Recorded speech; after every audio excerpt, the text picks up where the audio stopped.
Hi guys, இன்னைக்கு Sony Xperia 1 Mark 7 அந்த டிவைஸை பற்றி பார்க்க போகிறோம்.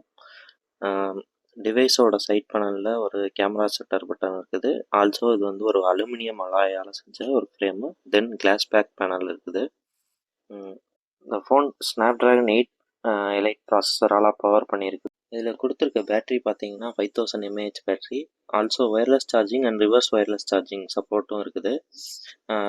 அவங்க கிளைம் பண்ணுறது வந்து 2 days வரையும் இந்த இதில் வந்து பேட்ரி ஸ்டாண்ட் பை இருக்குன்றாங்க. டிஸ்பிளேக்கு வந்து பிராவியாவோட டீம் வந்து ஒர்க் பண்ணியிருக்காங்க. அதனால் டிஸ்பிளே வந்து விவிடாகவும் கிறிஸ்பாகவும் நல்லாயிருக்கும். டிஸ்பிளே வந்து 1080p panel, LTPO and OLED display, Corning Victus 2ஆல் ப்ரொடெக்ட் பண்ணியிருக்காங்க. ஆடியோ சைட் பார்த்தீங்கன்னா அவங்களோட வாக்மேன் டீம் ஒர்க் பண்ணியிருக்கதா சொல்கிறாங்க. Hi res audio, LDAC, 360° reality audio இது எல்லாமே அவங்களோட இதில் சப்போர்ட் பண்ணுன்னு சொல்கிறாங்க.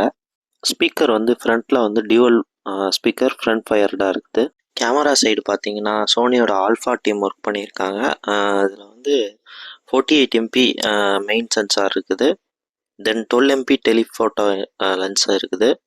தென் 48 MP அல்ட்ராவைடு கேமராவும் இருக்குது. ஃப்ரண்ட்டில் பார்த்தீங்கன்னா 12 MP கேமரா இருக்குது. வீடியோ கேப்சரிங் வந்து 4K வரையும் போகும்னு சொல்கிறாங்க, ஃப்ரண்ட்லேயும் பேக்லேயும். இதில் நிறைய ஏஐ பிக்சர் யூஸ் பண்ணியிருக்காங்க. முக்கியமான விஷயம், அதில் வந்து 3.5mm ஜாக் கொடுத்துருக்காங்க. அண்டு ஒரு இசிம் அண்டு ஒரு ஃபிசிக்கல் சிம் போட்டுக்கலாம். ஒரு மைக்ரோ SD கார்டு 2 TB வரையும் எக்ஸ்பேண்ட் பண்ணிக்கலாம். அண்ட் இதில் ஒரு டைப் C போர்ட்டும் இருக்குது. இதில் 3 வேரியண்ட் ஆஃப் மெமரியோட வருது.